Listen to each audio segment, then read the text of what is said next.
Someone recently tied the knot with my daughter, Anna. She could rely on me, her dad, to be there for her. Ever since her mother went away, I have been her sole caregiver. I didn't fit in at her wedding. I was only a worthless middle school graduate, she said. It was obvious that I didn't fit in at the gathering because it was full with powerful individuals. There was tension in the air during the party, but it all came crashing down when Anna abruptly removed her wedding dress and yelled, "Dad, let's go home." I nodded my head in agreement, and as we turned to depart, a deafening scream erupted from an unanticipated source. The guests were taken aback by what they witnessed. I am 63 years old and go by the name Paul. My only daughter, Anna, has always been my pride and joy. At the tender age of 6, she presented me with a sketch. She exclaimed, "Daddy, check this out," with a hint of enthusiasm. Rather than being a typical drawing, it was a schematic of a ballpoint pen that she had disassembled. Anna was often disassembling things to figure out how they worked, but I never thought she'd make a thorough sketch of it. It was then that I realized her future was bright. Anna has never been strong physically, therefore she missed out on a lot of outside playtime. She opted to pursue her interests in science and experimentation instead. Astronomy and meteorology piqued her interest. "Daddy, what causes clouds to float in the sky?" she inquired of me one day. It was a simple question, but I had never really thought about it before. I explained, clouds aren't solid. They're made of tiny droplets of water. Because of gravity, temperature, and how light the droplets are, they float instead of falling. I worried the explanation might be too complicated for her, but she took my answer and ran with it. She asked her teacher about clouds and read everything she could find in the library. By the time she was 12, she understood the science behind clouds better than most adults. Even her teachers were amazed by her curiosity and intelligence. Anna didn't get her talent from me. I don't have any special skills, but her mother was both beautiful and brilliant, a perfect mix of looks and intelligence. Anna must have inherited her gifts from her. My wife, however, passed away the day Anna was born. Everything seemed fine during the pregnancy and delivery, but moments after Anna was born, my wife's condition took a turn for the worse. Her body tensed up, and in a few seconds, her heart stopped. With today's medical technology, there's a much higher chance of survival in cases like hers, but back then, things weren't as advanced. There was a 95% chance of death for mothers who developed her condition, which was extremely rare. Only a few dozen women in America experienced it each year. My wife gave her life to bring Anna into this world. She didn't even get the chance to see the daughter she had sacrificed everything for. I didn't know what to do. Of course, I loved my daughter, Anna, but I never imagined she came into this world by taking her mother's life.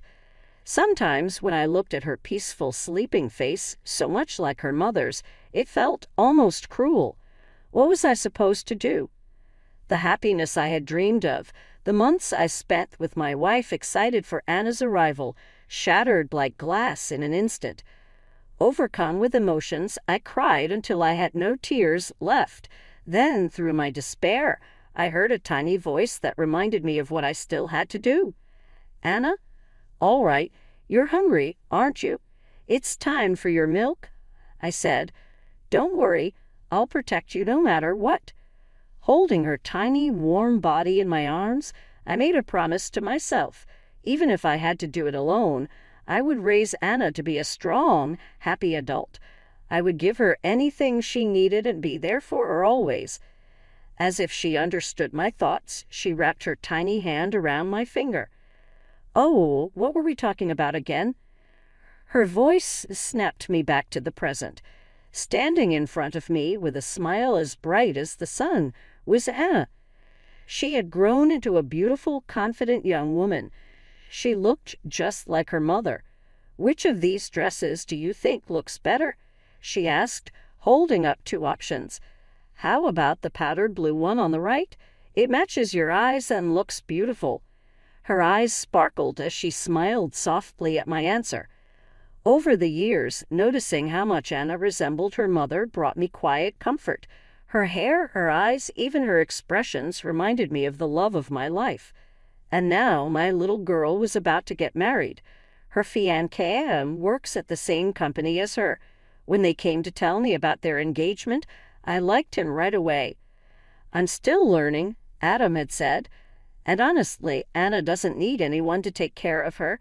She's amazing on her own, but I want to be the person who supports her when she's tired, someone she can lean on when she needs a break." Hearing those words surprised me, but they also touched my heart. Most of all, Anna had chosen him, and that was enough for me. I gave them my blessing, even though it was her choice, not mine. Since then, I've noticed how much happier she looks around him. My serious, hard-working daughter has a lightness in her eyes when she's with him, a bit like how I felt when I was with her mother. Before I knew it, the wedding preparations were in full swing. My little girl was about to start a new chapter in her life. I muttered to myself, "Is it really okay that I haven't met his parents yet?" Anna and Adam had already introduced both sets of parents to each other, but I hadn't had the chance to meet Adam's parents. I thought we should at least meet before the wedding, but neither Anna nor Adam seemed interested in setting it up. "I don't think it's necessary for you to meet them before the wedding," Anna said. "I agree. There's no need to trouble you with it, sir," Adam added. Their words felt off like they were trying to hide something. Still, I figured they must have their reasons, so I decided not to push it. I chose to respect their wishes and stayed out of it. Today, however, was the wedding rehearsal, and I was told Adam and his parents would be arriving soon. Oddly enough, I felt nervous. I kept pacing, sipping coffee, and heading to the bathroom every 45 minutes.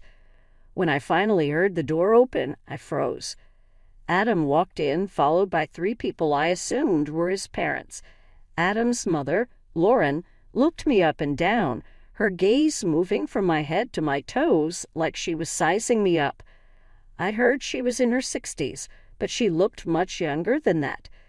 Trying to ignore the awkward tension, I introduced myself. "Nice to meet you. I'm Paul, Anna's father." I extended my hand for a handshake, but neither of them took it. Feeling uneasy, I looked at them closely.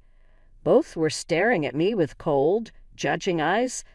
Oh, I thought, Anna's father would be quite handsome, since she's such a beauty, Lauren said with a laugh that was more mocking than kind. Standing beside her, Adam's father had a stern, almost hostile expression. In a deep voice, he muttered, about 5'8", an average face, not overweight, but not slim either, just ordinary. The sarcastic tone in his voice was sharp, and something about it felt familiar. My mind raced, trying to figure it out. Then it hit me. I knew this man. The arrogant look, the mocking tone, it all came flooding back. "You've got to be kidding me," I blurted out. "That's right," he said, a smirk on his face.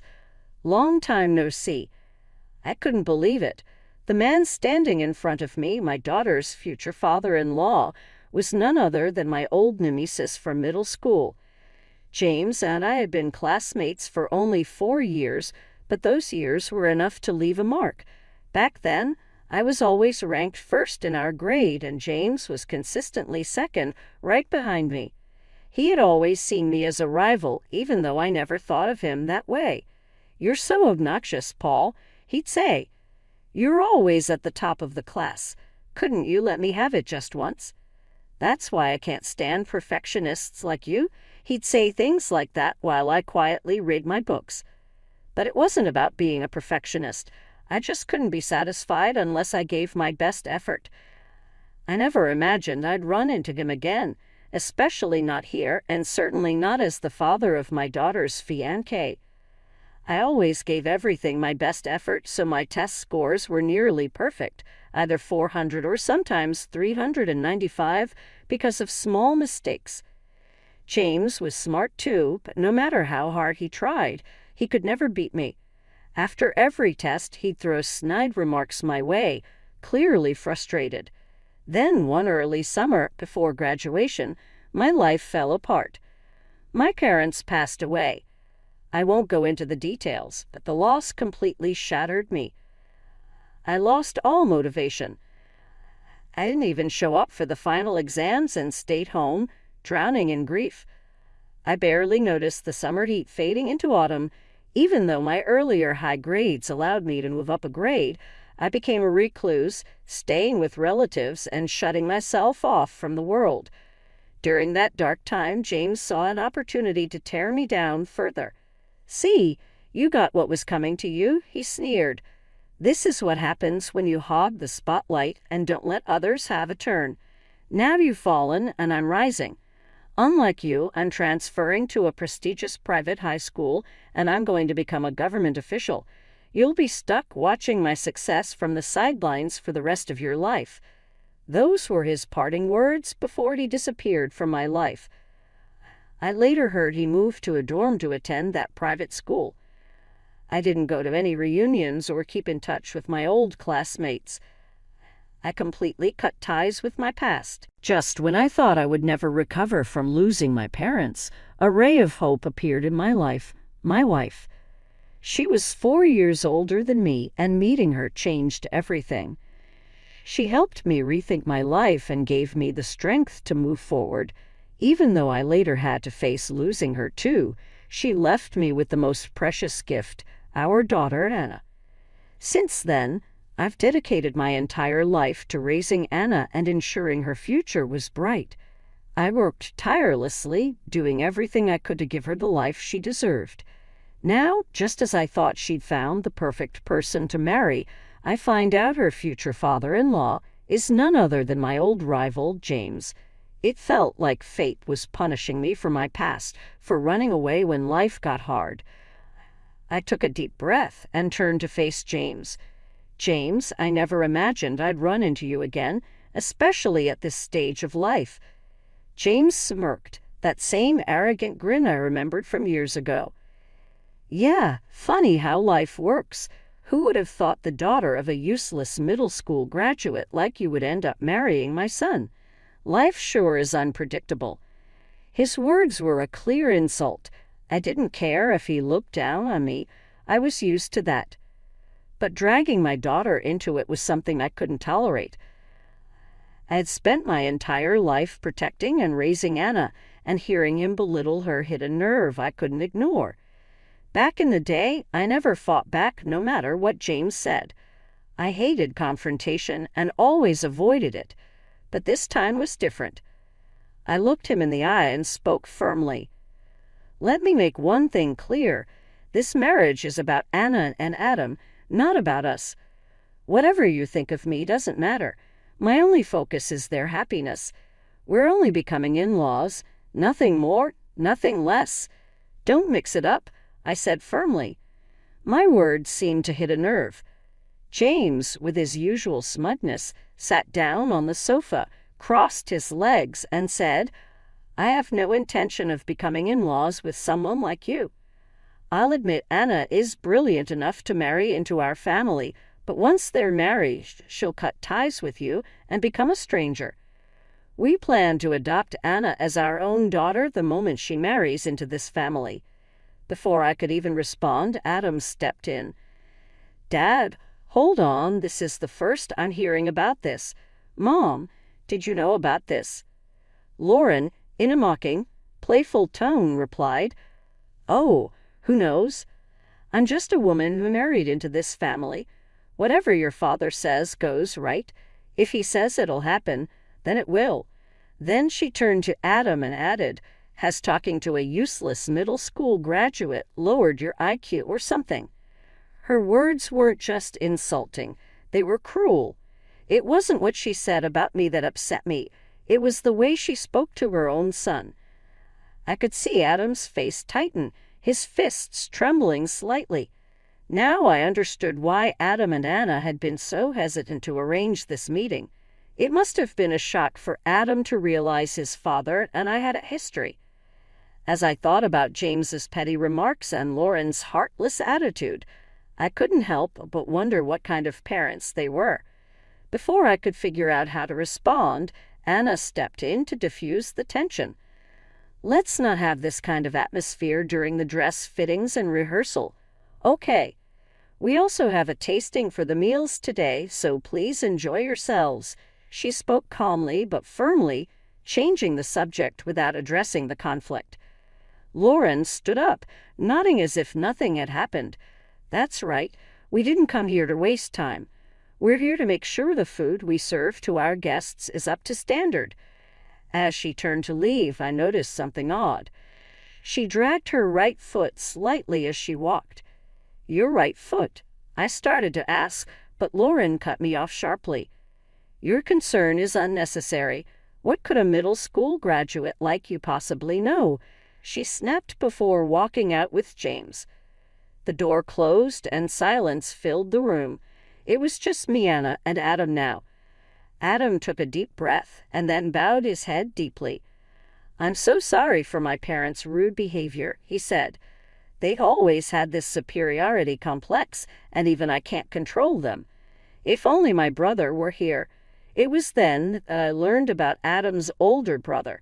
He had passed away while abroad. "My brother was an incredible pharmacist," Adam explained quietly.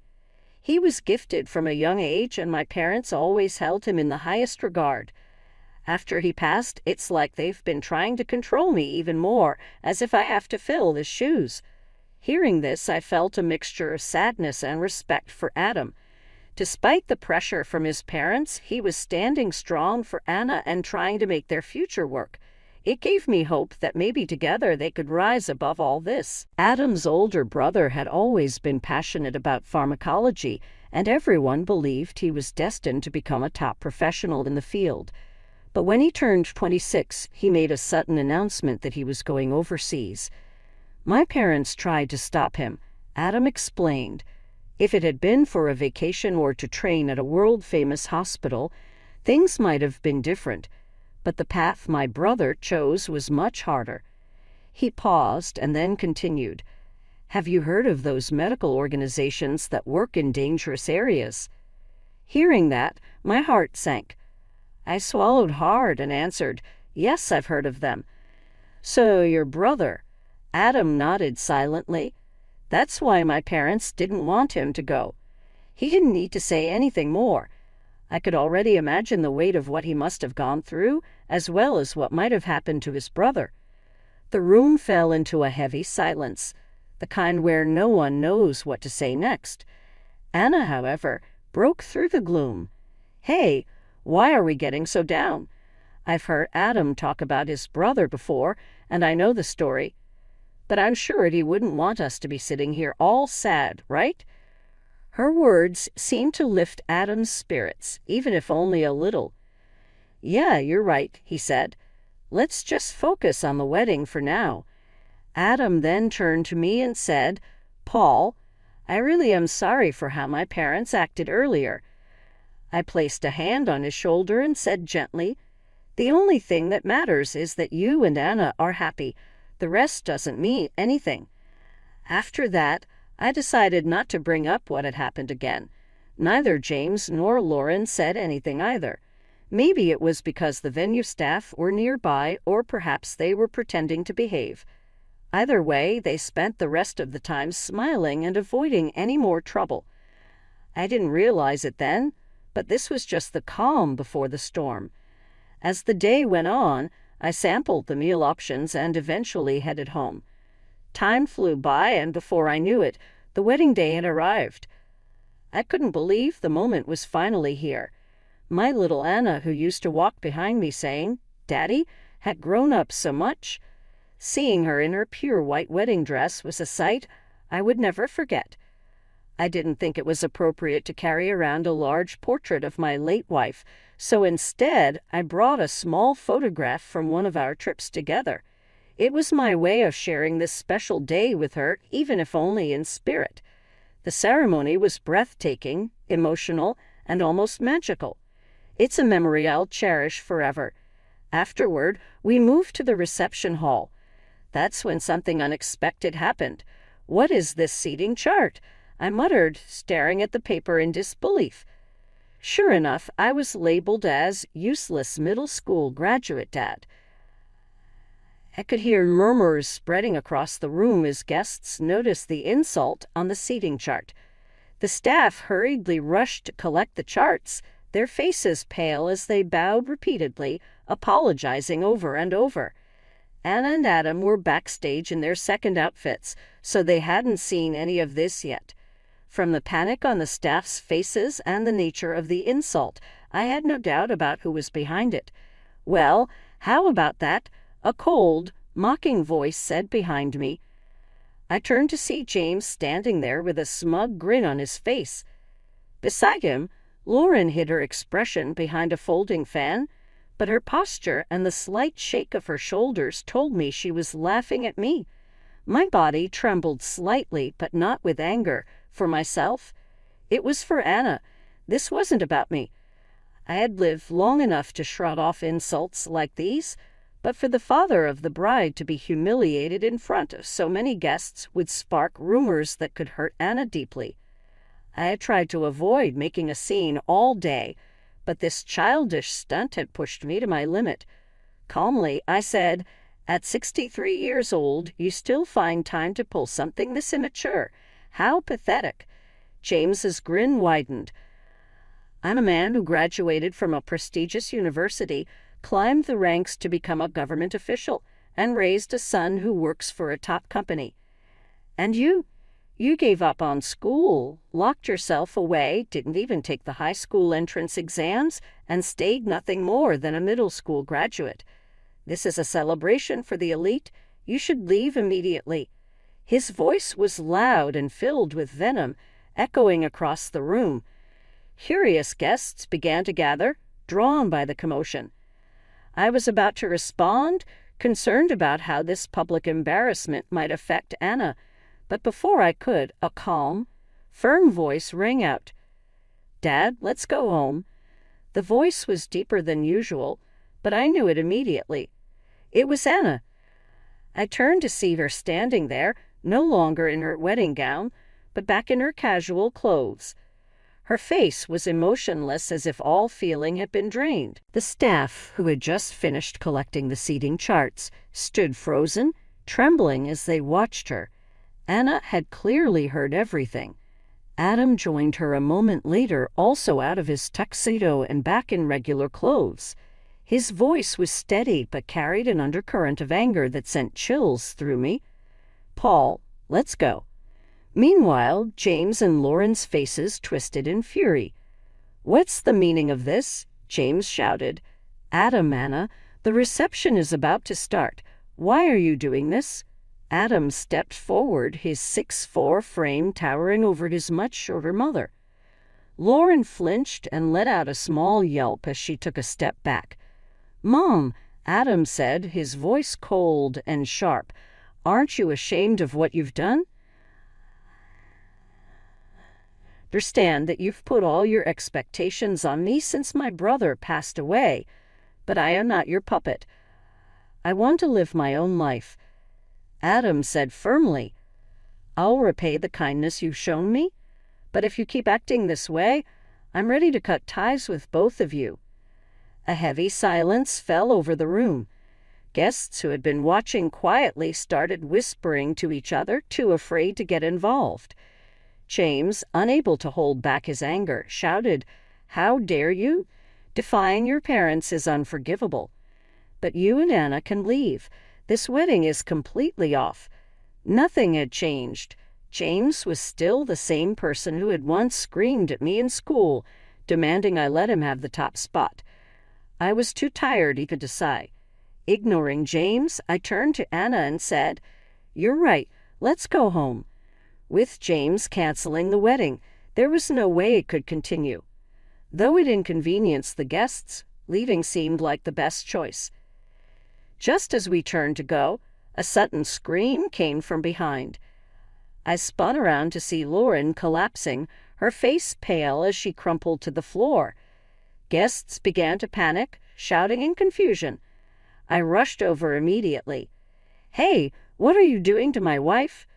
James tried to push me back, but I raised my voice for the first time. "Do you want her to die right here?" James froze, shocked by my words, while he stood there in silence. I quickly called for an ambulance. Adam, still stunned by the sight of his mother on the ground, was frozen, unable to react. People crowded around, asking what was happening, their voices full of panic. Anna pushed her way through and hurried to my side. "Dad," she said urgently. She mentioned feeling dizzy earlier. Her steps seemed unsteady, and when she helped me with the veil, her hands were trembling. Hearing this, I knew right away it had to be a stroke. I carefully tilted Lauren onto her side, raised her head slightly, and spoke to her calmly. She responded faintly, which was a good sign, but until the ambulance arrived, I had to monitor her closely. If her condition worsened, I'd have to perform CPR. Rolling up my sleeves, I focused on keeping her stable. Adam, snapping out of his daze, rushed over. "What's going to happen to my mom?" he asked. "She's still conscious, which is a good sign," I said, keeping my voice steady. "But with a stroke, immediate treatment is critical. Without it, there could be serious after effects or worse. We'll do everything we can until the ambulance gets here." Adam nodded quickly, trying to stay calm, but James was still panicking. "Stay away from her. Don't touch her," James shouted, ignoring his relatives who tried to calm him down and explain the situation. He kept calling out Lauren's name, his voice filled with fear. It was clear he couldn't process what was happening. As I watched him, I couldn't help but think back to my own past. I reached into my pocket and touched the photo of my late wife. Looking at her smiling face, I prayed silently. "Please, let me save her this time. Give me the strength to do it." Just then, we heard the staff call out from the entrance. "The ambulance is here." The paramedics rushed in, and we quickly moved to get Lauren the help she needed. "Let go," I said firmly as the team worked to stabilize her and prepare her for transport. I slipped the photo of my wife back into my pocket and took a deep breath to steady myself. Hours later, Adam called to let me know that Lauren had survived the surgery. Relief washed over me. Even though the wedding had to be canceled, knowing Lauren was okay made it all worthwhile. After Lauren was taken to the hospital, Anna and I stayed behind to handle the return of wedding gifts and explain the situation to the guests. By the time we finished, exhaustion hit me, and I felt my knees weaken. Anna quickly supported me. "You did great, Dad," she said with a warm smile. "I'm so glad she made it through." "Yeah," I said, letting out a sigh. "But it's not over yet. There's still a lot to do." Anna nodded slowly, and we started walking down the moonlit street toward the hospital where Lauren had been admitted. Visiting hours ended at 9:00 p.m., so we only had about 45 minutes to see her. We hurried and arrived just as Lauren was waking up. She lay there, staring blankly at the ceiling, while James sat at her bedside, clutching her hand and sobbing uncontrollably. Adam saw us at the door and gestured for us to come in. "Thanks for coming," he said softly. His words seemed to nudge James, who shifted uncomfortably, opening and closing his mouth as though trying to speak, but not finding the right words. I sighed and decided to address it head on. "Look," I said plainly, "I didn't save Lauren because you told me to. I don't need any half-hearted thanks." James looked down, clearly embarrassed. After a moment of silence, Lauren whispered something in a hoarse voice. "Olivia." Adam leaned in gently. "Mom, don't push yourself. Just rest for now. We'll talk again later." His calm, reassuring tone seemed to help, and Lauren soon drifted back to sleep. "Dad, just wait here for a bit," Adam said as he and Anna left to grab some takeout for dinner. That left me alone with James. The silence between us was heavy and awkward, but to my surprise, James spoke first. When Lauren collapsed, I was completely useless. He admitted quietly, "You and Anna stayed so calm. "Have you worked in medicine before?" I realized James still believed I had only a middle school education. He was probably shocked by how I had handled the situation. It was time to explain. "No," I began. "I'm not just a middle school graduate. I was delayed for a few years, but I passed my GED, went on to college, and eventually became a doctor." James blinked, stunned.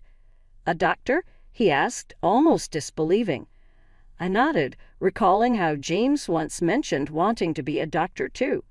I had assumed he'd pursue that path given his ambition, but clearly that hadn't happened. "Being a high-ranking bureaucrat is impressive," I said, "but it doesn't seem like you chose it because you loved it."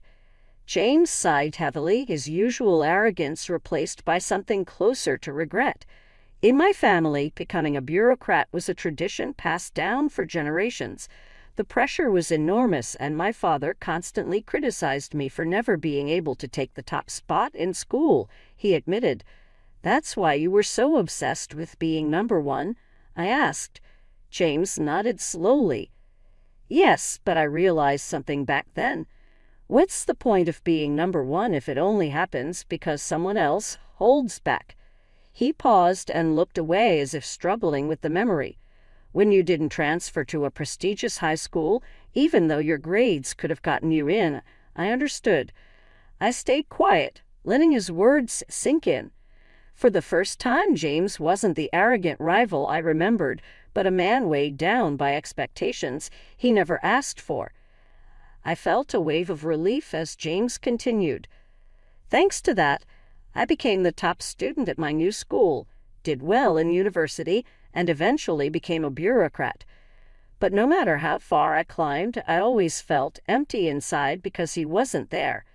"You mean Tyler?" I asked gently. James's eyes widened in shock at the mention of his late son's name.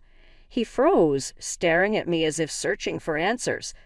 Slowly, I pulled the photo of my wife from my pocket and showed it to him. In the picture were my wife, Olivia, and myself. "How do you know Tyler?" James stammered. "Tyler and I worked closely together in a medical aid organization," I said. "My wife, Olivia, was a nurse, and Tyler had incredible knowledge of medicine. Together, we saved countless lives." My voice faltered as memories of those days filled me with both warmth and pain. "I'll never forget that day. You should be proud of Tyler's final moments as a member of the medical team. He carried out his duty with incredible bravery. Olivia and I did everything we could to help him, but in the end, Tyler insisted that the resources we had be used for the children in need, not himself." James's face crumpled and tears welled in his eyes as I continued. "Tyler was a truly kind soul. He never spoke much about his family, so I didn't know his story. I think it's time you have this." I reached into my wallet and pulled out a small piece of paper. "This is a note Tyler left behind," I said, handing it to James. James took the note with trembling hands. As he read it, sobs escaped him, and he collapsed to the ground. "Tyler! He wasn't really my son," James managed to say through his tears. "I married Lauren when Tyler was 14. He wasn't my biological son, but I loved him like he was my own. And now he's gone." James fell to his knees, tears streaming down his face, forming a puddle on the asphalt under the clear night sky. At that moment, Anna and Adam returned, rushing over alarmed by the sight of James sobbing uncontrollably. But James was too consumed by his grief to explain. A few days later, after Lauren regained enough strength to speak, I visited her in the hospital. Though she was still bedridden, the quick treatment meant she wouldn't suffer any lasting damage. With proper rehabilitation, she would eventually return to her normal life. When Lauren saw me enter the room, her gaze fell on the photo in my hand. "That photo, it's of Olivia, isn't it?" she asked softly. I nodded. "You know my wife?" Lauren closed her eyes for a moment, her expression thoughtful. Then, to my surprise, she said, "Yes, when I was 20, I studied abroad in Switzerland to train as a nurse." That's when I met Olivia. She was only 14 at the time, but we bonded over our shared admiration for Catherine Deneuve. Her voice carried a mix of nostalgia and warmth as she recounted the unexpected connection. It was as if, in that moment, a piece of the past we hadn't known was revealed, tying everything together. I had Tyler when I was 22, Lauren began softly, and I had to give up my dream of becoming a nurse. But Olivia, she must have become an amazing nurse, didn't she? I nodded. She did. Olivia was called the modern-day Nightingale by those in the field. People referred to her as the saint with the lamp. By the time I met her, she was 36, and her skills as a nurse were extraordinary. We worked together, got married, and alongside Tyler, we saved countless lives. I paused, remembering the painful moment when Tyler collapsed during a mission from a stroke. I lost control. I acted far from what's expected of a doctor. But even then, Olivia stayed calm, and Tyler, even as his strength faded, thought only of others. He insisted on prioritizing the children who needed resources, not himself. I reached into my pocket, my voice steady. Tyler made me promise that if I ever returned to the States and met his parents, I would deliver a message. He said that while his life might end there, he wanted you and James to live long lives. He especially wanted you to take care of your health, knowing the family history of strokes. Lauren listened quietly, her expression filled with both grief and understanding. James told me what happened to Tyler, she said, her voice strained but steady. After we lost him, both James and I became so focused on Adam. We wanted him to have a happy, normal life. But in our pride and stubbornness, we ended up hurting Anna and you. She paused, tears forming in her eyes. It wasn't until I saw the look on Adam's face that I realized how wrong we were. Apologizing won't fix everything, but please let me say it. I'm sorry, and thank you for saving me. She extended her hand for a handshake, her sincerity clear. There was no hesitation in her gesture, and I saw no reason to refuse. I shook her hand firmly. As a doctor, I did what I was supposed to do. You don't need to thank me for that, I said gently. But please, when Anna visits, apologize to her. That's all I ask. Lauren nodded, tears streaming down her face as she looked me in the eye for several heartfelt moments. The silence spoke more than words could. Both sets of parents eventually sat down and made amends. Even though I knew I would never be able to forgive James and Lauren for what they did, the fact that they admitted they were wrong was sufficient. That Anna was content was of utmost importance. Anna smiled as she softly massaged her slightly round belly a few weeks down the road. "Oh, Dad, the baby just moved," she whispered. With a protective embrace, Adam stood at her side, enveloping Anna and their unborn child. As I observed that ordinary moment, I understood that this was the genuine joy that I had always desired for my daughter. I had always hoped that Olivia would also be here. The happiness of Anna would have been her first concern. James called me out of the blue one day. "I'd like you to come and pay your respects at Tyler's grave," stated the man. I agreed and headed over there without hesitation. As sunlight filtered softly through the trees, the cemetery seemed tranquil. A quiet, tranquil ambience was created as the carefully maintained plants fluttered in the wind. For a second or two, it was easy to disregard the fact that we were grieving. On our way to Tyler's burial, I saw a little laminated letter that had been left there.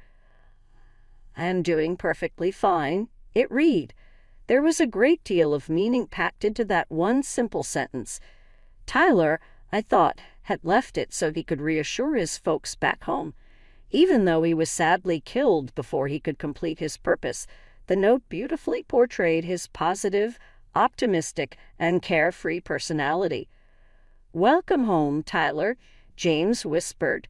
His comments were carried upwards by a soft breeze as it passed by. Tyler must have been up there somewhere. I just knew it. The tranquility of Tyler's heart was mirrored in the tranquility of the pure, cloudless sky.